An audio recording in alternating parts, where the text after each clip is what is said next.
आपण पाहत आहोत इयत्ता 6वीचं basic concept in a geometry part 1 मधला आहे आणि सेमीचं हे म्हणजे सेमी मराठीला सारखंच असतं. Practice set 1 basic concept in a geometry. Geometry म्हणजे काय? आकार म्हणजे लाईन, पुन्हा प्लेन, वेगवेगळे आकार कसे असतात आणि त्यांना आपण कसं ओळखू शकतो त्याच्यावर हा आपल्याला धडा आहे. तर पहिला प्रश्न काय आहे? Look at the figure alongside and name the following. म्हणजे ही जी आकृती ना दिलेली तुम्हाला ती पहा आणि त्याच्या खाली जे प्रश्न दिलेत ना ते सोडवा. कोलिनियर पॉइंट्स म्हणजे काय, रे म्हणजे काय आणि लाईन सेगमेंट म्हणजे काय ते आपल्याला सांगायचे. पण कोलिनियर पॉइंट्स म्हणजे काय ते तुम्हाला आधी माहीत करून घ्यावं लागेल. कोलिनियर पॉइंट्स म्हणजे काय? जी अशी एक रेष असते ना, समजा ही MOT ही एक रेष आहे, ही एक सरळ रेष आहे ना. ज्या रेषा एकदम सरळ असतात त्यांनाच आपण कोलिनियर पॉइंट्स म्हणतो, म्हणजे कोलिनियर लाईन म्हणतो. ही MOT ही एक कंप्लीट कोलिनियर लाईन आहे. तर आता कोलिनियर पॉइंट्स सांगितले ना आपल्याला. पॉइंट म्हणजे काय? टिंब. हे असा एक टिंब असतो त्याला म्हणतात पॉइंट्स. मग पॉइंट आपण हा MOT हे पॉइंट घेऊ शकतो, पण अँगल हा POS हे आपण पॉइंट घेऊ शकतो का? नाही घेऊ शकत, कारण की P पासून इकडे सरळ रेष आलेली का? नाही, ती वाकडी गेली तिकडे आणि ही एक इकडे गेली वाकडी. हे सरळ आहेत का? ही रेष घेऊ शकतो आपण, पण ही घेऊ शकत नाही. कोलिनियर म्हणजे काय? एका सरळ रेषेत असली पाहिजेत, तेव्हाच त्याला आपण कोलिनियर म्हणतो. कळलं का कोलिनियर म्हणजे काय? आता आपण लिहूया. पॉइंट सांगितलेत ना. जर लाईन विचारली असती, लाईन कंप्लीट लाईन, तर MOT ही सांगता आली असती आणि RON. पण आपल्याला काय विचारलंय? पॉइंट्स. पॉइंट्स विचारले तर आपण काय लिहायचं? उत्तर point M, point M, point O आणि पॉइंट T. दुसरं काय? आता ही एक रेष आहे, अजून एक रेष आहे त्याच्यात. Point R, POINT, point R, point O, double आलं तरी काय हरकत नाही. Point N, point N. आता आपण काय केले? कोलिनियर पॉइंट ह्याच्यातनं शोधले. हे शोधायचे तुम्ही तुमच्या मनाने, कशी पण आकृती दिली तरी काय फरक पडला नाही पाहिजे. कोलिनियर म्हणजे एका रेषेत रेज शोधायची. रेज म्हणजे काय? आता ही एक रेष आहे समजा बरं का. ह्या पॉईंटपासून ही स्टार्ट झाली आणि ही ह्या बाणापर्यंत, म्हणजे ही इकडं आली. हा बाण कुठं चाललाय? इकडं खाली चाललाय. पण ह्या स्टार्ट कुठनं झाले? ह्या पॉईंटपासून झाले आणि हा पण बाण इकडे गेलाय. म्हणजे ही पूर्ण एक लाईन आहे. पण ह्याच्यातले रे शोधायचे ना आपल्याला. रे म्हणजे काय? बाणासारखे असतात. बाण म्हणजे कसा? मागून आपण काय करतो? धनुष्याला जोडतो आणि ते पुढं टोक असतो तो काय करतो? पुढे जातो. मग तसंच हा पॉइंट काय समजायचा? याचा हा टोक समजायचा. मागचं जे असतं ना ते आपण बाणाच्या त्या लाईनवर ठेवलेलं जातं ते पॉइंट समजायचं हे, आणि हे पुढलं हे टोक समजायचं. रेज ह्यालाच म्हणतात. म्हणजे स्टार्ट एकीकडून होतो आणि त्याची पुढं प्रकाश जातो. जसं सूर्य कसा असतो, सूर्याचा प्रकाश पुढं पडतो का नाही, तो मागं येतो का फिरून? नाही येत. म्हणजे रेज यालाच म्हणलं जातं. आता आपण काय रेज घेऊ? OR, ray OR, ray OS, ray OT, answer ray OT, ray ON, ray OP,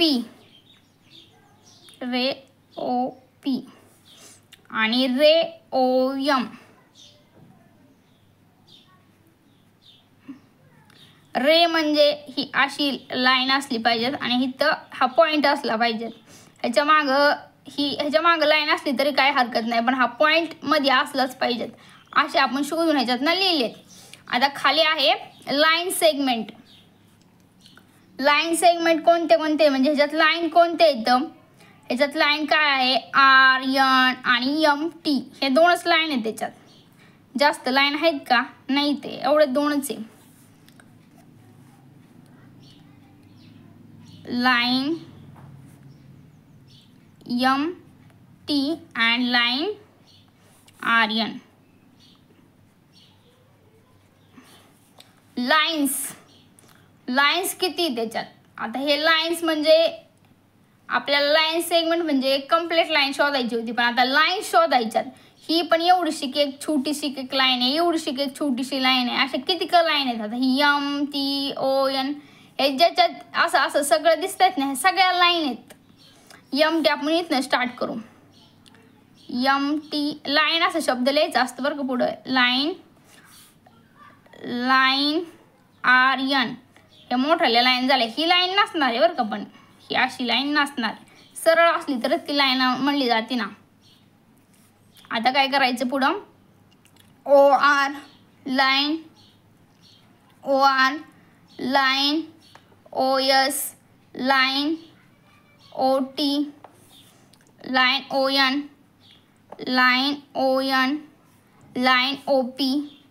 line OP आणि लाईन OM. हे झाले कंप्लीट लाईन्स जेवढे ह्या आकृतीमध्ये होते त्या. प्रश्न पहिला संपलेला आहे. आता आपण दुसरा प्रश्न बघूया. दुसरा प्रश्न काय आहे? Write the different name of the lines. म्हणजे ही जी लाईन दिली ना त्याचे आपल्याला किती नाव सांगता येते, याच्यात काय काय नाव येतं. तर मग आता लाईन इथून दिसते ना आपल्याला, मग आपण पहिलं नाव ही Lच लिहायचं.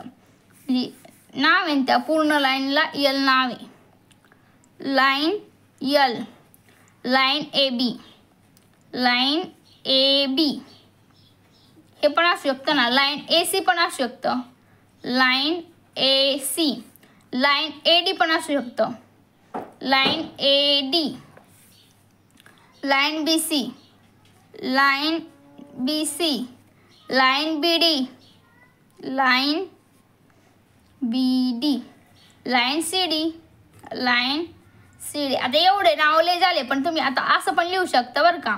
लाईन BA, DC म्हणजे CD काय आणि DC काय एकच, म्हणजे एवढे नाव तर आपण लिहू शकतो. आता आपण प्रश्न तिसरा बघूया. मॅच द फॉलोइंग म्हणजे हे काय दिलेलं आहे तुम्हाला? ग्रुप A आणि ग्रुप B दिलेला आहे, म्हणजे जोड्या लावायच्यात.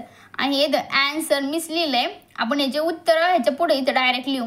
आता ही काय आहे? 2 बाण दिलेले आहेत ना याला, म्हणजे ही काय आहे? लाईन एक.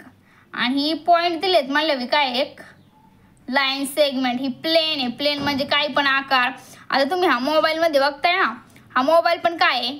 एक आहे ना आयताकृती डब्बा, मग त्यालाच प्लेन म्हणलं जातं. प्लेन म्हणजे एक असं सपाट काहीतरी असतं, काही पण असतं, पण ते सपाट असतं, ते एकदम लाईन सारखं नसतं. मग एकदम ही जे आहे ना 2 बाण आहेत त्याला काय लिहायचं? लाईन आहे ना ही. मग त्याचा पर्याय किती आहे? C. तो पर्याय आपण इथं पुढे लिहायचा. आता ही लाईन सेगमेंट ही कशावरून ओळखलं? तर ह्याच्या इथं काय आहे? पुढे हे 2 डॉट आहेत म्हणजे पॉईंट येतं, त्याच्यामुळे ह्याला लाईन सेगमेंटचा आपण पर्याय देऊया. D येतो इथं लिहिलेला आहे लाईन सेगमेंट. आता हे काय आहे? प्लेन आहे. प्लेनचा पर्याय किती आहे? B. आता राहिलंच काय? शेवटी रे राहिला का नाही? रे म्हणजे इथं पॉईंट आहे आणि इथनं पुढं बाण जातोय म्हणजे A, याला रे म्हणतात. आता जोड्या झालेल्या आहेत. तुम्ही स्क्रीनशॉट पण काढू शकता तुमच्या वहीत लिहायचं असेल तर नंतर. चौथा आहे observe the figure below. Name the parallel lines, the concurrence lines and the point of the concurrence in the figure. म्हणजे ही ऑब्झर्व द फिगर म्हणजे ही जी आकृती दिली आहे ना हिला बघा. Name the parallel lines. Parallel लाईनचे आपल्याला काय करायचे? पहिल्यांदा नाव लिहायचे. Parallel lines. पॅरलर लाईन्स म्हणजे काय? अशा लाईन असतात ज्या एकदम सरळ जातात बरं का. आता समजा ही एक लाईन आहे आणि ही एक लाईन आहे, ह्या पुढे सरळ जातात ना, त्या एकमेकाला असे छेदतात का? नाही. तर जेव्हा ते छेदतात ना तेव्हा त्या इंटरसेक्ट लाईन बनतात, म्हणजे एकमेकाला जाऊन छेदतात. पण जेव्हा ह्या लाईन आहेत ना ते सरळ जातात, म्हणजे ह्या सरळच जाणार, त्या एकमेकात जाऊन गुंतणार नाहीत, त्यांना म्हणतात पॅरलर लाईन. मग अशा ह्याच्यात शोधा बरं मग कोणत्या लाईन आहेत त्या एकमेकात गुंतलेल्या नाहीत, एकदम सरळ जातात. लाईन ही बघायची, ही लाईन B, लाईन C आणि लाईन क्यू म्हणजे ही आकृती नीट झाला जरा आलेलं नाही आहे, पण हे असे एकदम सरळच चाललेले आहेत त्या लाईनी. लाईन ए पॅरललचं सिम्बॉल म्हणजे असतं असं कोलिनियर सारखं. आणि लाईन पी अजून आपण एक लिहू शकतो, line B, line M and line Q. Line B is parallel line M parallel line Q. आता दुसरं काय आहे, कॉन्करंट लाईन्स. कॉन्करंट लाईन म्हणजे काय, अशा लाईनी जे एकमेकात जाऊन छेदलेल्या आहेत अशा लाईनींचे आपल्याला नाव लिहायचे. Line A, line B and line C. Line A, line B, line C.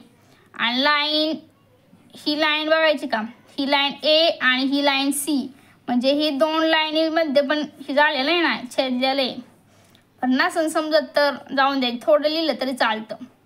He line आहे ना सी वाली, ही अशी ह्यो पॉईंट आणि ह्यो पॉईंट एकमेकात गुंतलेले आहेत ना, ते पण तुम्ही लिहू शकता. बरं, लाईन पी आणि line Q. Line P, line Q, line A D, line A C. आता तिसरं काय अजून याच्यात, लाईन आणि point of concurrence in a figure.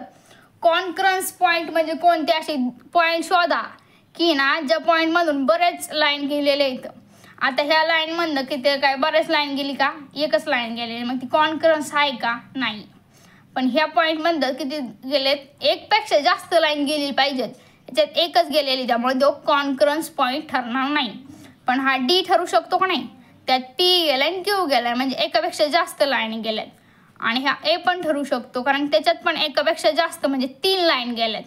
तर आपण काय घेऊ शकतो, concurrence, the point of concurrence म्हणजे पॉईंट ए अँड म्हणजे आणि पॉईंट डी. इथेच तुमचा प्रॅक्टिस सेट संपलेला आहे. तुम्ही जर चॅनलवर नवीन असाल तर चॅनलला सबस्क्राईब करा आणि तुम्हाला समजलं का नाही ते कमेंट करून सांगा. थँक्यू.